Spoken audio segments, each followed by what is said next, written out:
everyone, I'm Alex and I'm the hands behind Lovecraft Crochet. My plushies are for the anxious, depressed, autistic, and neurodivergent. Small enough to travel in a purse, backpack, diaper bag, or even your pocket.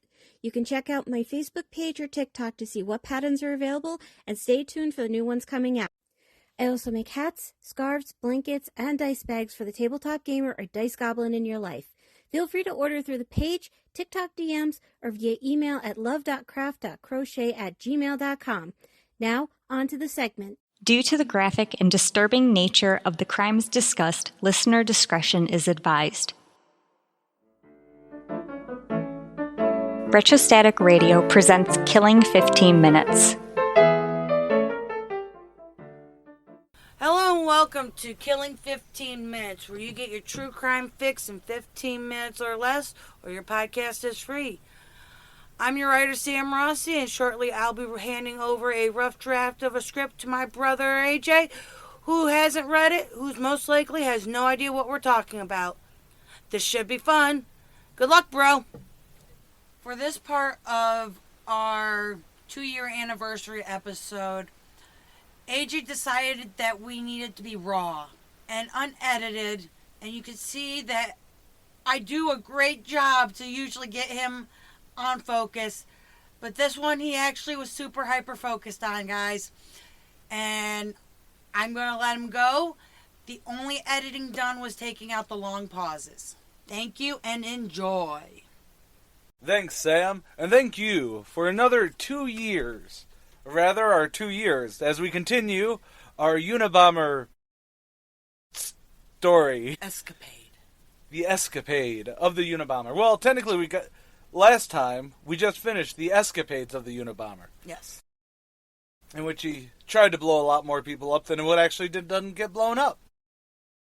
Yes. And then the first one was just on his life up to the point of Ted Kaczynski's life up to the point where he was going to blow people up. Correct. And then he blew people up. And this is the aftermath. I don't believe he's caught yet, though. He's not caught yet. Okay. Let's continue. On June of 1995, the New York Times and the Washington Post received letters from the Unabomber. He wanted his 35,000 word manuscript published in either newspaper.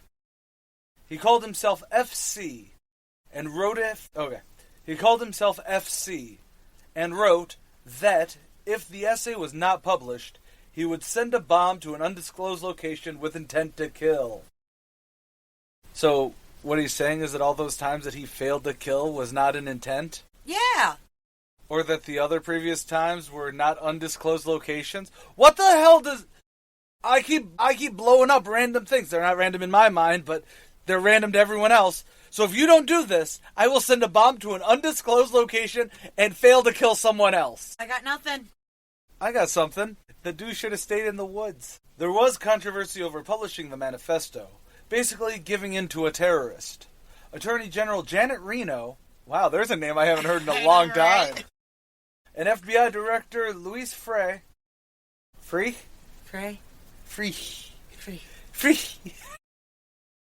wanted it published to see if anyone recognized the writing. Bob Guccione of Penthouse volunteered to publish it. Penthouse? Penthouse. Cool.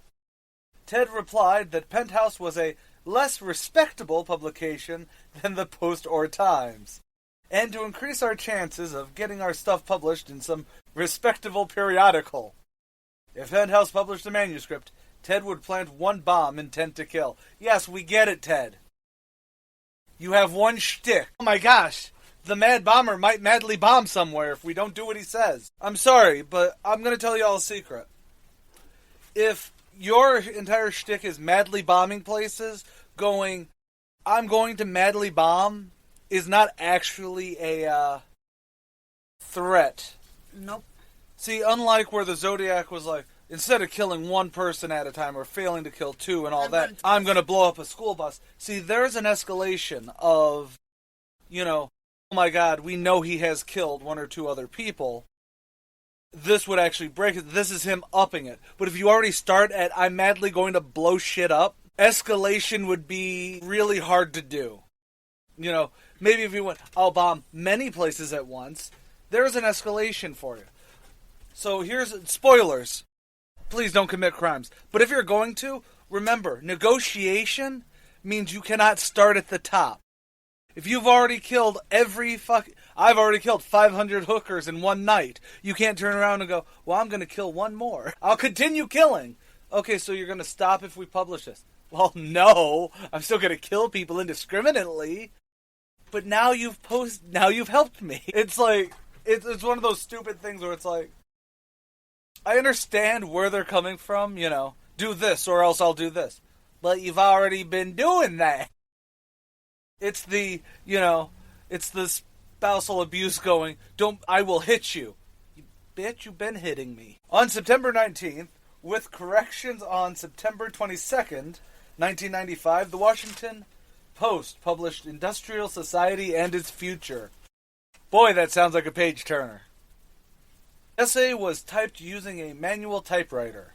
He capitalized entire words to show emphasis instead of italics.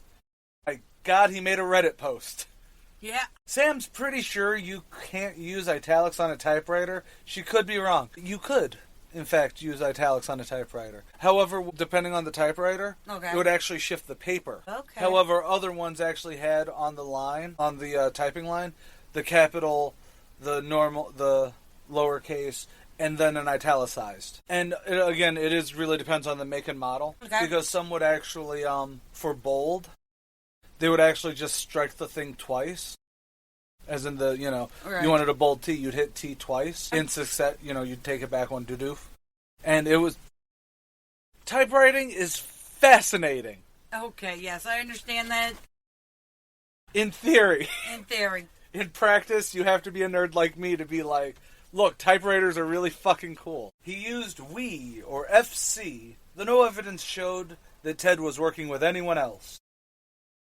Donald Wayne Foster, a retired English professor at Vassar College, was a textual analyst. Donald Wayne Foster, a retired English professor at Vassar College, was a textual analyst. Did I put analysis? No, you spelled it right. It is analyst. Who, at the request of Ted's defense team in 1969. That's not a sentence. Hold on. No. I'm going to read the sentence. You can edit this part out, and then you can see why I'm saying that's not actually a complete sentence. Donald Wayne Foster, a retired English professor at Vassar College, was a textual analyst who, at the request of Ted's defense team in 1996. You're right. Now, Sammy, quick English lesson. What are we missing here? Well, I had Mr. Morton. He is the subject of the sentence. You explain who that is. And you have the predicate. Because he does something at the request of Ted's defense team. I think he analyzed the paper that it wasn't him. I assume that's what's going to be the next sentence, but you needed to, split, state that, later, 96, his defense team had Donald Wayne Foster, a retired English professor from Vassar, analyze. Yes, you're correct. It's just phrasing and wording. It's okay. Like I said, you're probably going to cut this part out. Foster found irregular spelling hyphenizations. Please cut that fucking part out. Foster analyzed the letters at the request of Ted's defense team in 1996. Foster found irregular spelling and hyphenation and other logistical idiosyncrasies. Oh yeah, I can say idiosyncrasies, but I cannot say analyst. That led to him believing Ted Kaczynski was the author. Basically, the manifesto was about technology bringing the end of civilization. The Industrial Revolution and its consequences have been a disaster for the human race. Wait, how was I doing Ted's voice? Kind of nasally. The Industrial Revolution and... Yes, because it's my David Lynch impression. Yes. The Industrial Revolution and its consequences have been a disaster for the human race. Was the beginning sentence of Industrial Society and Its Future. He spoke of how technology had destabilizing effect on society, made life unfulfilling, and caused widespread psychological suffering. It's not wrong. He argued most people engaged in unfulfilling pursuits due to technological advances. And just recall, this is about 50 years before I want to be a YouTube star became the number one thing. It was technically Sorry, you're right. put out in 95. 92. No, it didn't. 95. It was early 90s. Either way, point is fine. 30 years. I'm sorry. But as we find out later, he had written most of it throughout the 70s also. Well, yes, he was high as a kite living in the woods. That's what you do. You write shit. And you do the drugs. I don't think he did drugs. Well, then he was stupid. He argued most people engaged in unfulfilling pursuits due to technological advances. He called these surrogate activities, wherein people strive towards artificial goals. Also a very good, I like that. I say that as someone who plays Shop Titans or just started doing Misplay. You know what I mean? Where it's like, yeah, they are artificial goals. Surrogate activities is actually a phenomenal phrase that I'm going to use more. Which is really sad. There's a point while reading the manifesto that I had to switch over to somebody else's analysis of it because I was feeling stupid. He wrote about people doing like genetic engineering, and humans would be adjusted to meet the needs of societal systems rather than the reverse, which would be the opposite of the virtuous economic cycle. The virtuous economic cycle is earnings lead to taxes, which lead to government programs, which lead to earnings, okay, where everything prospers each other. Makes sense. Similar to my Cadbury cream egg economic strategy. You can't have the creamy, fun-filled center of socialism and a positive society without the hard, crunchy exterior of capitalism. However, Ted Kaczynski is also not technically wrong here. The problem is that I should finish this so that we can get into how predicting the instead of the reverse. Ted believed that technological progress can be stopped, dissimilar to the viewpoints of people he said understand negative effects but passively accept technology as inevitable. I'm going to retry that statement. Ted believed that technological progress could be stopped. However, that is a lot of viewpoints of people. However, that is very dissimilar to the viewpoints of people that understand the negative effects of technology, but passively accept technology as inevitable. Essentially, it is I understand that social media is terrible. We've let social networks and everything become negative.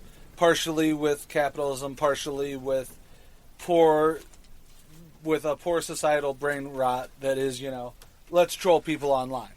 There's no reason that, so many people want to cause pain through people because they have, autonomy online and whatnot like that. Makes sense. But you can't put you can't put the toothpaste back in the tube. Correct. Now, there is zero chances that we will ever have a society without social networking. Or like social media networks. Right. Everything has a share feature now. Everything is connected in one way, form, or fashion. Yeah, I don't understand why Pornhub has a share feature on for Facebook. See, I don't know either, because Facebook limits, or is supposed to limit, but a lot of ads get through. I don't know. Like for Twitter, I understand, because back when I was doing Red Light Renegades, right, we promoted those sorts of people. There's our next blinking 15 minutes. No, we're not doing that. Sexing 15 minutes. No. Porning? No. It's all being taken out. No. Yes. Oh, good. He wanted a revolution to force collapse of the worldwide technological system and a life close to nature, a primitivist lifestyle. Ted argued the erosion of freedom is a natural product of industrial society because the system had to regulate human behavior closely in order to function. Sam, this is not going to be an under 20-minute one. Every fucking 16-year-old has thought this nowadays.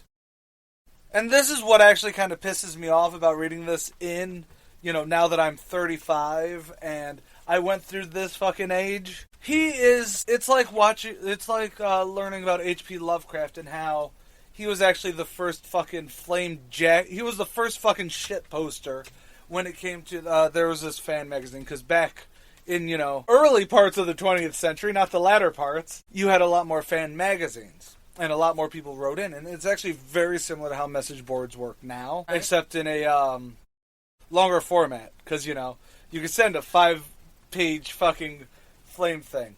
But the problem he has is it's a damn kids mixed with a, there's no way outside of total EMP. And even then, we will be able to fucking fix it. Because you would need to actively kill an entire generation. And then have the next generation coming up be in a man-in-cave situation. That would be the Socrates? I think it's Socrates. Where, and then never again. Because finding a carburetor. You know what I mean? Well, it could be, I don't know what this is. We know that humans for, thousands of years have had basic machines. Like the sextant. It is a basic machine. It is a tool that is not just a simple tool. It's not, You need to actually understand how it works. You know what? Let's put a pause on this. Okay, completely tearing down Ted, I'm a fucking beta bitch, Kaczynski. Yeah, apparently I'm just gonna be Sigma up in this bitch. Alright, do you want to stop what you're reading now? He has no skibbity Ohio Riz. Or whatever the kids say. We're at 17 minutes. I don't know where I stopped, so I'm just going to finish this up, and then we'll do a bonus episode on AJ bitching about Ted Kaczynski. All right. And then you can edit however you want. You usually do. He told of the system had not yet fully achieved control over all behavior, and is in the midst of a struggle against... Jesus Christ, Sam. I understand that you were copying what you read off the internet. I need you to comprehend what you're writing down. He told that the system had not yet fully achieved control over all behavior, and is in the midst of a struggle to gain that control. That is how that sentence should have read. He predicted that the system would break down if it cannot achieve significant control, and that the issue would be determined within 40 years, but no more than 100 years. He said the task of those who opposed industrial society is to promote stress within, and with an anti-technological ideology, one that offers the counter-idea of nature. He added that a revolution would be possible with the sufficient instability. He's wrong! He gets nothing! All right, I understand that. Continue reading, because I understand. We will do a TED... At the end of this, we'll do a TED Talk? We'll do a TED Talk. A portion was dedicated to political leftism as a manifestation of psychological types. Kaczynski attributed the... Wow, I really sound angry, don't I? Yeah. I'm sorry, I deal with these fucking chuds every fucking day online. This is no different. Kaczynski attributed the prevalence and intensity of leftism in society as both negative symptoms of psychological pressures induced by technological conditions, as well as an obstacle to the formation of effective anti-tech revolution. He defined leftism as mainly socialists, collectivists, politically correct types, feminists, gays, and disability activists, animal rights activists, and the like. So in short, man, I can't believe I can't say the N-word. Dude lives in a cabin in the fucking woods. He is leftist. And that goes for all the other fucking beardos who keep turning around and being like, well, I just want to go into the woods and live off the grid. Cool. You know how you survive in that scenario? By homesteading and all that? Socialism. Your neighbor helping you out when you need help. So you want a socialist fucking thing. You don't want communism, fine. Don't live in a commune. Live off to the grid. But guess what? You're gonna need fucking help. Oh my god. Ha. I'm sorry, that just came out there. I need a cigarette. I'm not smoking, but whoo boy.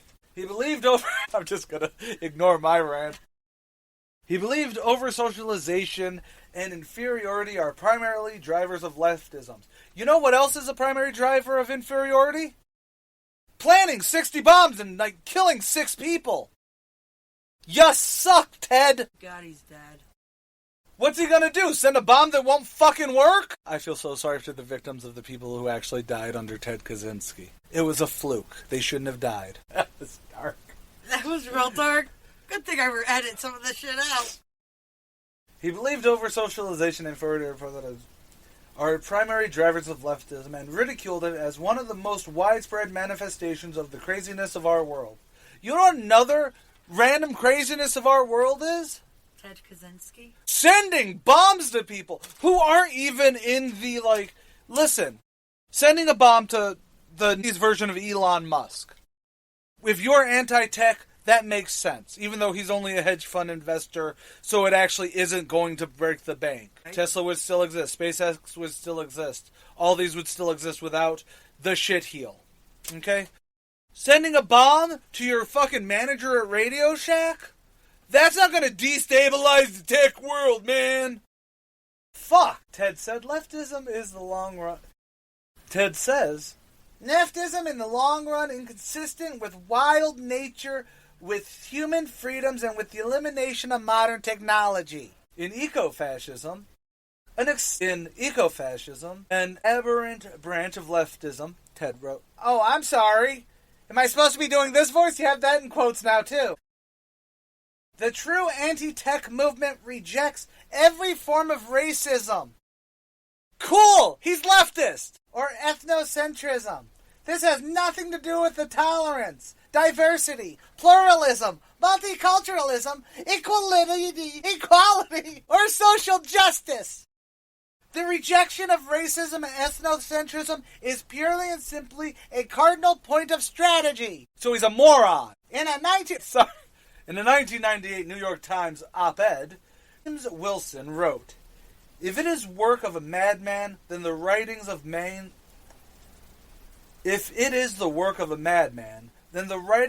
many political philosophers, Jean-Jacques Rousseau, Thomas Paine, Karl Marx, are scarcely more sane. Yes, they are more sane! Because here's the secret about Rousseau or Paine or Keats or fucking anyone. Or fucking anyone named after a character from Lost. Spoilers, 90% of everyone named on Lost is named after a philosopher.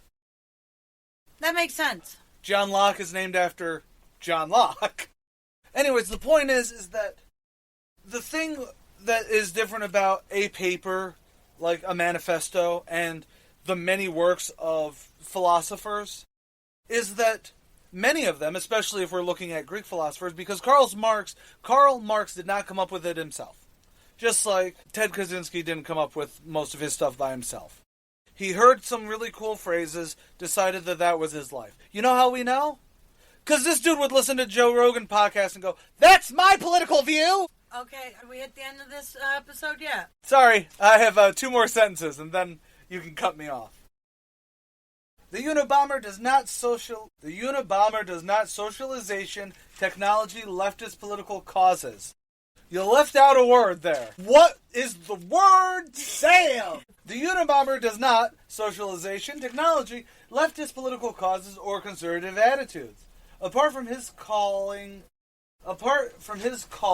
for an unspecified revolution, his paper resembles something that his very good graduate student might have written.